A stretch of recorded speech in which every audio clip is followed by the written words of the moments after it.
அனைவருக்கும் வணக்கம். நேற்றைக்கு பார்த்தீங்கன்னா நெஞ்சை பதற வைக்கக்கூடிய ஒரு சம்பவம் நடந்திருக்கு. அது என்னன்னா 10 வயசு குழந்தை தான் சொல்லணும். 10 வயசு குழந்தை என்ன பண்ணியிருக்காங்க, கடத்தி கூட்டு போயிட்டு பாலியல் பலாத்காரம் பண்ணி அதை சாகடிச்சு குளத்துல போட்டிருக்காங்க. இதை அவங்க அந்த பெற்றோர்களுடைய மனநிலையை யோசிச்சாலே நம்மளுக்கே ஒரு கதி கலங்குதுங்க. ரோட்ல விளையாடிட்டு இருந்த குழந்தைய நோட் பண்ணி பார்த்துட்டு அந்த குழந்தைய தூக்கிட்டு போயிருக்காங்கன்னா அவனுக்கு எப்பாற்பட்ட கொடூரர்கள் இருக்கானு பாருங்க இந்த தமிழ்நாட்டில். இது அவனுடைய மனசுல எப்படி இந்த அளவுக்கு ஒரு கொடூர புத்தி வந்துச்சு அப்படின்ற ஒரு எண்ணம் தான் நம்மளுக்கு ஏற்படுது. பயமா இருக்கு. இப்ப சொல்றேன், பயமா இருக்கு. வெளியில பசங்களை விடுறதுக்கு பயமா இருக்கு. பெண்களுக்கு பாதுகாப்பே இல்லைங்க, உண்மையே இல்லைங்க. எங்களுக்கு எனக்கு பதட்டமா இருக்குது. இப்ப அந்த ஆட்சி இந்த ஆட்சின்லாம் இல்லை. ஏதாவது எனக்கு என்ன பயமா இருக்குன்னு பார்த்தீங்கன்னா சமூக விரோதிகளால பயமா இருக்கு. இந்த சமூக விரோதிகளை பார்த்தீங்கன்னா காவல்துறை எப்படி கைது பண்றாங்க. பட் ஆனா அவனுக்கு அந்த மண்டையில அது வந்துருச்சு பாத்தீங்களா, இந்த மாதிரி நம்ம ஒன்று பண்ணணும்னு சொல்லிட்டு அது எப்படி போக்க முடியும், அது என்ன பண்றது அப்படின்னு சொல்லிட்டு நம்மளுக்கு அது யோசிக்க முடியல. அது எப்படி மாற்றணும்? ஒரு கடவுள் ஒருத்தர் இருந்தாருன்னா மனசுக்குள்ள பூந்து இதெல்லாம் பண்ணக்கூடாதுன்னு மாத்துவாரா? அப்படி ஒருத்தர் இருந்தா கண்டிப்பா மாத்தணும். எனக்கு இங்க பாருங்க, இது எப்படி மாறும்? நம்ம சமுதாயத்துல இந்த அளவுக்கு ஒரு மூர்க்க புத்தி உள்ள, ஒரு கொடூர புத்தி உள்ள மனிதர்கள்லாம் இருக்கிறாங்களே, எனக்கு இவங்களாம் எப்படி மாறுவாங்க? இவங்களாம் இந்த மாதிரி எண்ணம் இருக்குது எப்படின்றது எப்படி காவல்துறை கண்டுபிடிச்சு அவங்க உடனே கைது செய்யும்? ஸோ இந்த மாதிரி சந்தேகங்கள்லாம் எனக்கு எழுப்படுது. ஏன்னா இதே தான் பார்த்தீங்கன்னா போன ஆட்சியில் நடந்துச்சு. ஆனால் போன ஆட்சியில் நடந்தப்போ என்ன பண்ணாங்க, ஊரை கூட்டி அப்படியே திமுக தான் காரணம் பார்த்தீங்கன்னா சட்டம் ஒழுங்கு சரியில்லை, எதுவுமே சரியில்லைங்க, எங்களால் பயமா இருக்குன்னு சொல்லிட்டு நிறைய பெண்கள், அதாவது படித்த பெண்கள் என்ன பண்றாங்க, ரோட்ல விஜய்க்காக விஜய் தான் அண்ணன் தான் வரணும், எங்களுக்கு பாருங்க, எங்களுக்கு பாதுகாப்பில் நிம்மதி இல்லை, பயமா இருக்கு அப்படின்னு சொல்லிட்டு பதட்டத்தோட பேசினாங்க. இப்ப அங்க உள்ள பெண்கள் பேசினாங்க, அவங்க உள்ள பெண்கள்லாம் எங்க இருக்காங்க இப்போன்னு சொல்லிட்டு எனக்கு தெரியல. எனக்கு தேடி கண்டுபிடிச்சி நீங்க இதை பத்தி என்ன நினைக்கிறீங்க அப்படின்னு சொல்லிட்டு கேட்கணும்னு தோணுது எனக்கு. ஏன்னா அவ்வளோ பேச்சுகள் பேசியிருந்தாங்க. கொஞ்சம் கூட யோசிக்காம இது எப்படா கவர்மெண்ட் காரணமா இருக்கும்? திடீர்னு ஒருத்தர் இண்டிவிஜுவல் தனிநபர் ஒரு குற்றம் செய்யறாங்க, எப்படி கவர்மெண்ட் காரணமா இருக்கும் அப்படின்றது அவங்க யோசிக்கல. ஆனா இப்போ அவங்க யோசிப்பாங்க. என்ன தெரியுமா யோசிப்பாங்க, ஓ நம்ம அவங்கள தப்பா சொல்லிட்டோமே, இதுதான் உண்மையான ரீசனு. இவங்க யோசிப்பாங்களா இல்லையான்னு சொல்லிட்டு எனக்கு தெரியல. ஆனா இன்னமும் நான் மண்டையில புகட்டிட்டு இருக்கேன். இது என்னதான் ஸ்டேட் ஸ்ட்ரிக்டா இருந்தாலும் கண்ட்ரோலா இருந்தாலும் தன்னுடைய மனித சுய ஒழுக்கம் இல்லைன்னா கண்டிப்பா இப்படிதான் நடக்கும். ஆனா இந்த அளவுக்கு ஒரு கொடூரமா நடக்குமா அப்படின்றது ஒரு கேள்விக்குறி. போன ஆட்சியில பாத்தீங்கன்னா சின்ன வயசு ஒரு 2 வயசு பெண் குழந்தைய ஒருத்தன் ஒரு என்ன சொல்றதுன்னு தெரியல சாவடிச்சிருக்கான். அந்த மாதிரி பண்ணிட்டு அந்த ராட்சசனை என்ன பண்ணுமோ அது அரெஸ்ட் பண்ணி போயிட்டாங்க போலீஸ். இருந்தாலும் பாத்தீங்கன்னா இந்த மாதிரி ஆட்கள்லாம் இருக்கிறாங்க. எனக்கு இன்னொரு சந்தேகம் வருதுங்க, இவ்வளோ பிரச்சனை நடக்குது. அதாவது பார்த்தீங்கன்னா நேற்றுலேருந்து ஒரு நாள் தொடர்ந்து ஒரு நாள் நடக்குதுங்க. அங்கே பார்த்தீங்கன்னா 2 மந்திரிகள் இருக்காங்க. அந்த கோவை மாவட்டத்தில் பார்த்தா 2 மந்திரிகள் இருக்காங்க. ஆனால் 2 மந்திரிகளும் வரவே இல்லையா, எட்டி கூட என்ன நினச்சிக்கணும் எட்டி கூட பார்க்கலையா. ஆனால் திமுக ஆட்சியில் அப்படி இல்லை. யாராவது பிரச்சனை நடக்குதா உடனே அங்கே வர்றாங்க, பார்ப்பாங்க, அங்கே முன்னிருந்து அவங்க பெட்ரோல்கிட்ட உட்காந்து பேசுகிறீங்க பார்த்துருக்கீங்களா? உடனே இதுக்கும் விமர்சனம் வச்சுங்க. பாருங்க, அவங்களாச்சும் வந்தாங்க, இங்க ஆளே காணுமே. ஏன் நான் சொல்லுங்க, அங்க உள்ள மக்கள், போராடுற மக்கள் அவங்களே சொல்றாங்க. ஒரு அட்வொகேட் நினைக்கிறேன், ஒரு பார்த்தீங்கன்னா மக்கள் பிரதிநிதியா வீடியோ போட்டிருக்காரு. அந்த வீடியோ பாருங்க. இவ்வளவு பெரிய போராட்டம் பாத்தீங்கன்னா இங்க பண்ணிட்டு இருக்காங்க. ஓகே ப்ரோ, மக்கள் இவ்வளவு பெரிய போராட்டம் பண்ணிட்டு இருக்காங்க. ரூலிங் கவர்மெண்டா இருக்க எம்எல்ஏ இது வரைக்கும் வரல. நம்ம மாவட்டத்துக்கு இது வரைக்கும் 2 அமைச்சர் இருக்காங்க, அவங்க வரல. மிகப்பெரிய போராட்டங்கள்லாம் நேற்று நடந்திருக்கு. ஆனா வராம பார்த்தோன்னா இன்னைக்கு காலையில தான் அங்க உள்ள எம்எல்ஏ மந்திரின்னு சொல்லிட்டு யாருன்னு தெரியல, அவர் என்ன நினைச்சு நான் பாத்துக்கிறேன் அப்படின்னு சொல்லிட்டு சொல்றதுக்கு வந்திருக்காங்க. இருந்தாலும் அங்குள்ள மக்கள்லாம் நீதி வேணும், குற்றவாளியை எப்போ அரெஸ்ட் பண்ணணும்னு சொல்லிட்டு கேட்கிற சமயத்துல பார்த்தோன்னா காவல்துறை பார்த்தோன்னா 2 நபர்களை கைது பண்ணியிருக்கிறாங்க. அவங்க எப்படி கைது பண்ணாங்கன்றத பார்த்தீங்கன்னா அவங்க பண்ணிட்டு போற சிசிடிவி மூலியமா அவங்களை கண்டுபிடிச்சு பார்த்தீங்கன்னா அங்க இருக்கிற குழந்தைகள் அடையாளம் காட்டியிருக்கிறாங்க அப்படின்னு சொல்லி காவல்துறை சைட்ல இருந்து அறிக்கை வந்திருக்குன்னா செய்தியில சொல்றாங்க. அந்த செய்தியில என்ன சொல்றாங்கன்னா 2 பேர் கைது செய்யப்பட்டனர் அப்படின்னு சொல்றாங்க. அவங்க உண்மையான குற்றவாளியாக இருந்தா அவங்களுக்கு பார்த்தா கடுங்காவல் தண்டனை கொடுக்கணும். அவங்க எல்லாம் உயிரோட விடக்கூடாது. அந்த மாதிரி ஆட்கள் எல்லாம் உயிரோட அந்த மாதிரி ஆட்கள் கொடூரமா எதாவது நடந்தா மட்டும்தான் இந்த மாதிரி புத்தி உள்ளவன் பண்ண மாட்டான். இதை கண்டிப்பா கொண்டு வரணும். எனக்கு விஜய் அண்ணா அவர்கள் வந்து சொன்னார் பார்த்தீங்கன்னா, நான் வந்து பெண்களுக்கு பாதுகாப்பு கொடுப்பேன், எனக்கு இந்த மாதிரி விஷயங்கள் நடக்காது, கண்டிப்பாக நான் பார்த்துக்குவேன், எனக்கு ஒரே ஒரு வாய்ப்பு கொடுன்னு சொல்லிட்டு கேட்டார். வாய்ப்பு மக்கள் கொடுத்துட்டாங்க. இப்போ விஜய் அண்ணா என்ன பதில் சொல்ல போறாரு? சிஎம் சார் இப்போ என்ன பதில் சொல்ல போறாரு? சரி, இது எப்படி தடுப்பார்? இதுக்கப்புறம் நடந்துருச்சு, இதுக்கப்புறம் வரக்கூடியது எப்படி தடுப்பாரு சொல்லிட்டு ஒரு ட்வீட்டும் போடல, ஒரு பிரச்சனை சந்திக்கல, ஒரு அது சம்மந்தப்பட்டு ஒன்றும் பேசவே இல்லை. ஏன் பேசல? ஏன் வாய் மூடி கொண்டு இருக்கிறாரு முதலமைச்சர்ன்றது எனக்கு தெரியல. முதலமைச்சர் இப்ப இறங்கி பேசணும். ஏன் அங்க அப்போ திமுக ஆட்சியில் நடந்த கொலை குற்றங்கள், இந்த கற்பழிப்பு நடக்கும் போதெல்லாம் வந்து சிஎம் ட்வீட் போடலையா, இல்ல வந்து பேசலையா? இதுக்கேற்ற மாதிரி கண்டிப்பா வந்து எந்த குற்றம் கண்டிப்பா கைது செய்து நடவடிக்கை எடுப்போம்னு சொல்லலையா? ஏங்க இதை விடுங்க, அண்ணா யூனிவர்சிட்டி பிரச்சனை இல்லை, அந்த பொண்ணை வந்து ஒருத்தன் வந்து பலாத்காரம் பண்றான் மிரட்டி, அதை வந்து ஒரே நாள்ல இல்லை, கரெக்டாக 4 மணி நேரத்தில் வந்து அவனை கைது செஞ்சிருக்காங்களே. அப்போ என்ன சொன்னீங்க? இல்லை அவங்க வந்து இல்லை, யார் அந்த சாருன்னு கேட்டீங்க. குற்றவாளி அவன் தான் தெரிஞ்சிச்சு, அவனை அரெஸ்டும் பண்ணியாச்சு. இல்லை யார் அந்த சார்னா எப்படி? அவனே ஒத்துக்குனா நான் தான் பண்ணேன்னு சொல்லிட்டு அவன் ரெக்கார்ட்ஸ் எடுத்து பார்த்தா அவன் தான் 100% அக்யூஸ்டு எல்லாமே ரெடி ஆயிடுச்சு, கோர்ட்லேயும் தண்டனை கொடுத்தாச்சு. அப்போ பெண்களுக்கு பாதுகாப்பு இல்லைன்னு எங்க நான் கேட்குறேன். ஒரு குற்றம் நடக்குது, போலீஸ் உடனே அரெஸ்ட் பண்ணுறாங்களா? அவ்வளோதான், முடிஞ்சு. போலீஸ் கரெக்டாக இருக்கிறாங்க. அப்போ இங்கே இருக்கிற சமூகத்தில் இருக்கிற சரி கிடையாது, அவங்கள மாற்றணும், அந்த மனநிலையை மாற்றணும். அதுக்கு என்ன பண்ணணும்? இதானே பண்ணணும். சும்மா மாற்றி குற்றம் சொல்றதை விட்டுருங்க. அதாவது திமுக இவங்களுக்கு தோக்கடிச்சிருக்காங்க, திட்டமிட்டு தோக்கடிச்சிருக்காங்க. திமுக ஆட்சியில் பெண்களுக்கு பாதுகாப்பு இல்லைன்னு சொல்லிட்டு திட்டமிட்டு பண்ணாங்கல்ல. அப்போ கிட்டத்தட்ட இப்போ ஒரு ஆட்சிக்கு வந்து கிட்டத்தட்ட பார்த்தீங்கன்னா 37 கொலை குற்றங்கள் நடந்திருக்குங்க. அதுக்கு என்ன பதில் சொல்ல போறீங்க? இப்போ என்ன இப்போ கரெக்டாக நடந்துட்டு இருக்கா? இப்போ யாருன்னா பதில் சொல்றீங்களா? உடனே வருவானுங்க. இல்லை இது வந்து பாருங்க, ஆட்சிக்கு வந்து 20 நாள் தானே ஆகுது, என்னங்க அப்படி என்ன பண்றீங்க, உடனே எல்லாம் பண்ண முடியுமா அப்படின்னு சொல்லிட்டு நீங்க கேட்பீங்க. எங்க ஒன்று தெரிஞ்சுங்க, காவல்துறை யாரும் புதுசாக காவல்துறை அங்கே இருக்கிற போன டிஎம்கேல வேலை செஞ்சாங்க பார்த்தீங்களா, அந்த போலீஸ் தான் இங்கேயும் வேலை செய்ய போகிறான். சரிங்களா? இவங்களை தான் சட்டம் ஒழுங்கு வந்து நிலைநாட்ட போகிறோம். அப்போ வந்து புதுசாக போலீஸ் போகணுன்ற அவசியம் கிடையாது. போலீஸ்ன்றவன் எல்லா ஆட்சியிலையும் என்ன பண்ணுறோம், அவங்க என்ன பண்ணுவாப்புல. தவறு செய்வர்களை வந்து போலீஸ்காரன் வந்து எந்த ஆட்சியும் சரி வேடிக்கை பார்க்க மாட்டாங்க, தடுப்பாங்க. குற்றத்தை தடுக்கிறது தான் காவல்துறை. தன் உயிரை பணி வைத்து குற்றங்களை தடுக்கக்கூடியது தான் காவல்துறையினர். அது எல்லாமே பணம் தான் செய்வாங்க. ஸோ வந்து இந்த 10 நாள் 10 நாள்லாம் இல்லை, காவல்துறைன்றது எப்பவுமே இருக்க தான் போகிறான். இன்ஸ்ட்ரக்ஷன் கொடுக்கணும், இந்த மாதிரி பார்த்துங்க, சட்டம் ஒழுங்கு கரெக்டாக இருக்கணும், அவ்வளோதான். அதான் பண்ண போறீங்க. வேற என்ன பண்ண போறீங்க? இல்லை ஒருத்தன் குற்றம் பண்ண போறான்னா அவன் மைண்டுக்குள்ள பூந்து நீ இந்த மாதிரி பண்ணக்கூடாது தடுக்கிறதுக்கு எதனா கருவி எதனா வச்சிருக்க போறீங்களா? அதெல்லாம் முடியாது, இயலாத காரியம். இதுதான் உண்மை. இதை தாவேக்கானவர் புரிஞ்சுக்கணும். இது இப்படி இருக்க ஒரு குழந்தைக்கு எப்படி நடந்துன்னு பார்த்தா 80 வயசு மூதாட்டிய ஒரு புறம்போக்கு, ஒரு 60 வயசு உள்ள ஒரு புறம்போக்கு தான் அவன் வந்து என்ன பண்ணியிருக்கான், பாலியல் பலாத்காரம் பண்ணியிருக்கான். பார்த்துங்க, இவனுக்கு அதாவது கேவலமா போதுங்க இந்த தமிழ்நாடு. நான் சொல்றேன், ரொம்ப கேவலமாகுது எனக்கு இது. அதாவது வடநாட்டில் இருக்கிற நம்ம எவ்வளோ கேவலமா பேசணுமோ அவ்வளோ மோசமா மாறிட்டு இருக்கு இது. இந்த வீடியோ பாருங்களேன். கிராமத்தில் மூதாட்டி ஆடு மேய்த்து கொண்டிருந்துள்ளார். அப்போது மது போதையில் அங்கு வந்த நபர் மூதாட்டியின் கன்னத்தில் கடித்து குதறி வன்புணர்வில் ஈடுபட முயன்றுள்ளார். மூதாட்டியின் அலறல் சத்தம் கேட்டு வந்த அப்பகுதி மக்கள் சம்பவத்தில் ஈடுபட்ட நபரை பிடித்து தர்ம அடி கொடுத்தனர். 80 வயசுங்க, 80 வயசு ஒரு மூதாட்டிய ஒருத்தடி பண்ணிருக்கானா? என்ன இது நான் யாரை குற்றம் சொல்றதுன்னு தெரியல எனக்கு. நான் உண்மையா சொல்றேன், யாரு இந்த மாதிரி ஆட்கள்லாம் எப்படி இருக்கிறானுங்கன்னு சொல்லிட்டு எனக்கு தெரியல. எப்படி இந்த மாதிரி புத்தி வருது, எப்படி அவன் மனசுல இப்படி தோணுதுன்றது கூட சத்தியமா என்னால் ஜீர்ணிக்க முடியலங்க. அதே போல நேற்றுலேருந்து பார்த்தீங்கன்னா ஆதவர்ஜினாவும் சரி, எல்லாருமே சமூக வலைத்தளத்தில் பார்த்தீங்கன்னா ஒரு சமூக நீதி ஆட்சி அமைஞ்சிச்சு பார்த்தீங்களா, நாங்கள் வந்து ஆட்சியிலும் பங்கு அதிகாரத்திலும் பங்கு, எங்களுடைய முழக்கம் வந்து நிறைவேறிச்சு அப்படின்னு சொல்லிட்டு சொல்கிறாங்க.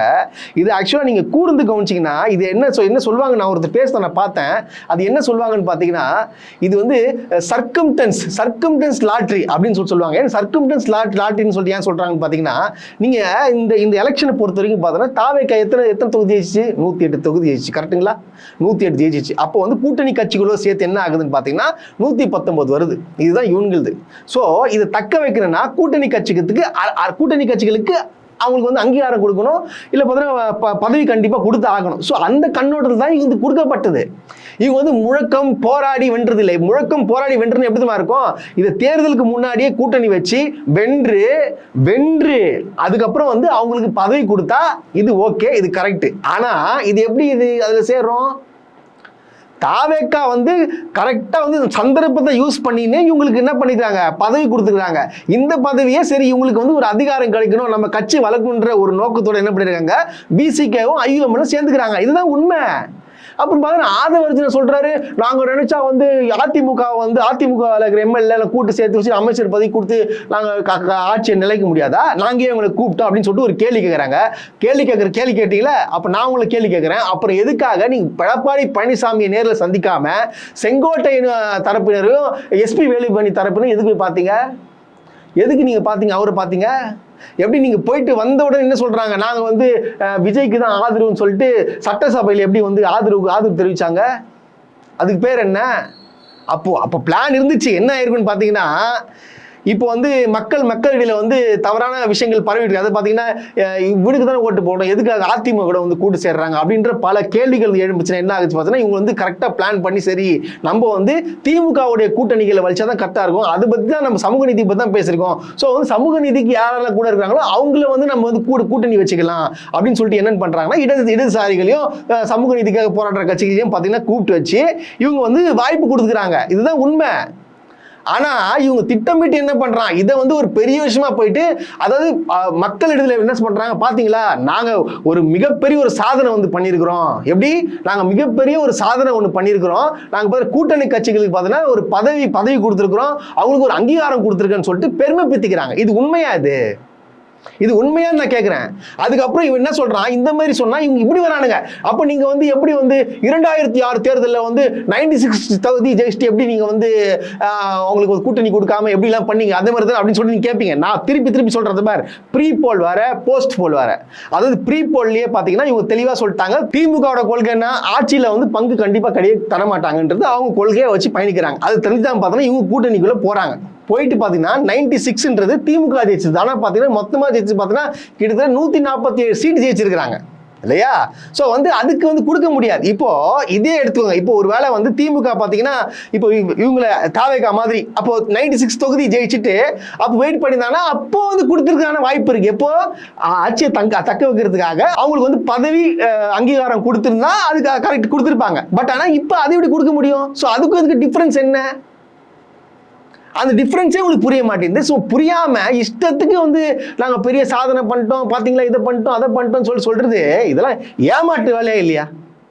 இதெல்லாம் ஏமாட்டு வேலை தான் இது. இப்படி இருக்கச்ச நேற்று பார்த்தீங்கன்னா ஒரு சமூக போராட்ட வீரர், அதாவது பார்த்தீங்கன்னா பயங்கரம் போராளி வந்து ஒருத்தர் ரிலீஸ் ஆயிருக்காருன்னு சொல்லிட்டு சமூக வலைத்தளத்தில் கொண்டாடுறாங்க. இவனு கொண்டாடுறது பண்ணா பரவாயில்லைங்க, தாவேக்கவினர் கொண்டாடுறானுங்க.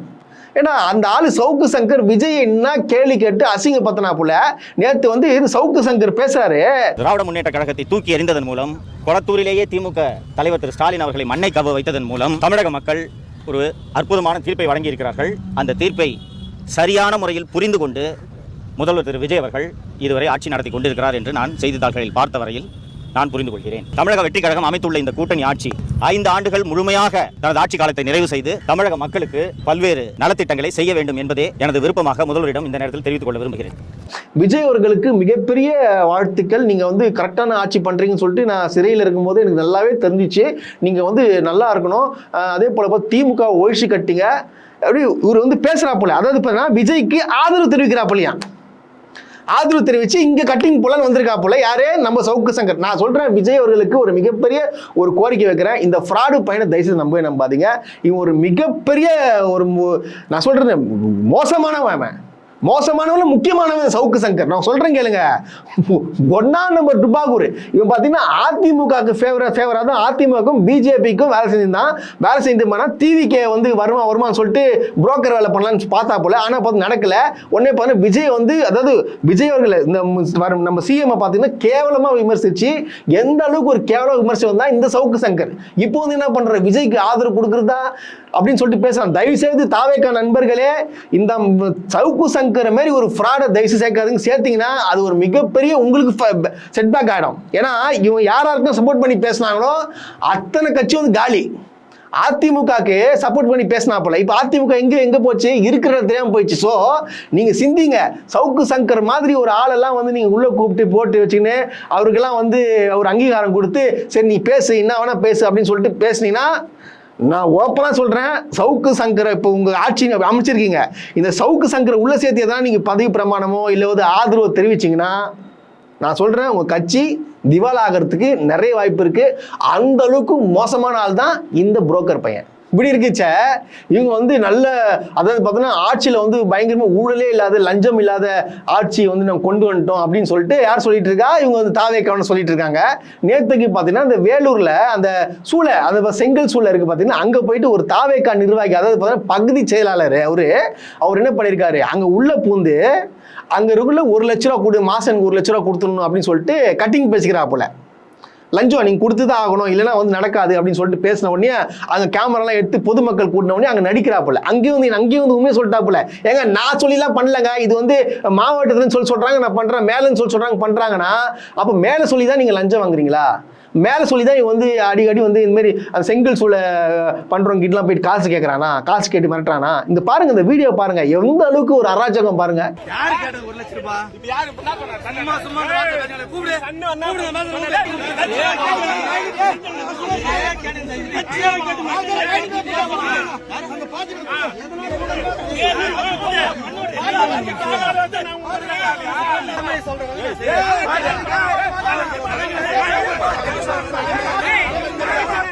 கேட்டா வந்து இவங்க என்ன சொல்றாங்க, நாங்க வந்து யாரும் தப்பு பண்ணக்கூடாது, இது வந்து நம்ம ஆட்சி, விஜயன் ஆட்சின்னு சொல்லிட்டு அவருக்கு அவப்பேரு, முதலமைச்சருக்கு அவப்பேரு இது விளைக்கும் விதமாக என்ன நடக்குது, இது நடக்குது. ஏன் இதெல்லாம் வந்து உடனடியாக அவன் பதவி விட்டு இன்னும் தூக்காம இன்னும் ஏன் வேடிக்கை பார்த்துட்டு இருக்கீங்க? இந்த மாதிரி ஆட்கள் உங்க கட்சிக்கு தேவையா சொல்லுங்க? அதாவது ஆட்சிக்கு வந்து கிட்டத்தட்ட ஒரு 20 நாள் தாங்க ஆகுது. இந்த 20 நாளுக்குள்ளேயே இந்த அளவுக்கு ஒரு பாருங்க, இந்த புத்தி பாருங்க, கட்டிங் போடுறது, மிரட்டுறது, மாமூலாங்கிறது, இந்த புத்தி இருந்துச்சுன்னா தமிழ்நாட்டில் ஆட்சி எப்படி நல்லா நடக்கும்? அதாவது பிரஸ் மீட்டிங்ல மட்டும் நல்லா பேசுறது, ஆனா நடைமுறையில் இந்த மாதிரி வேலைகள் நடந்துட்டு இருக்கு. இது நிதர்சனமான உண்மை.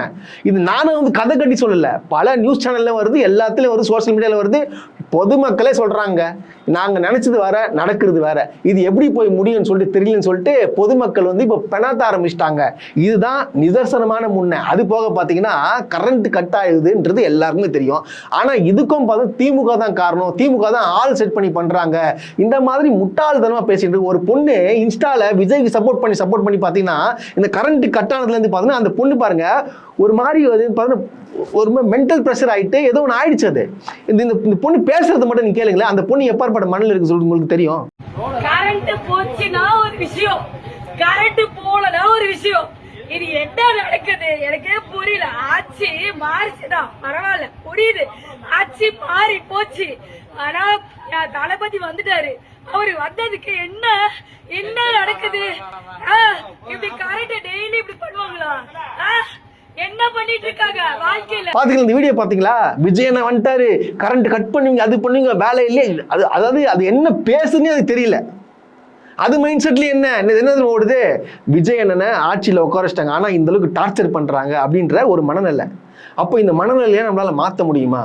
அப்போ தமிழ்நாட்டில் விஜய்க்கு ஓட்டு போட்டவங்களாம் இப்படி தான் இருப்பாங்களா? நம்ம என்ன சொன்னாலும் கேட்க மாட்டாங்களா? விஜய் என்ன பண்ணாதான் கரெக்டு தானே, அவங்களுக்கு என்ன நடந்தாலும் விஜய் நல்லா இருக்குன்னு நினைப்பாங்களா அப்படின்னு சொல்லிட்டு எனக்கு தோணுது. அவங்கள மாற்றுறது எப்படின்னு சொல்லிட்டு எனக்கு தெரியல.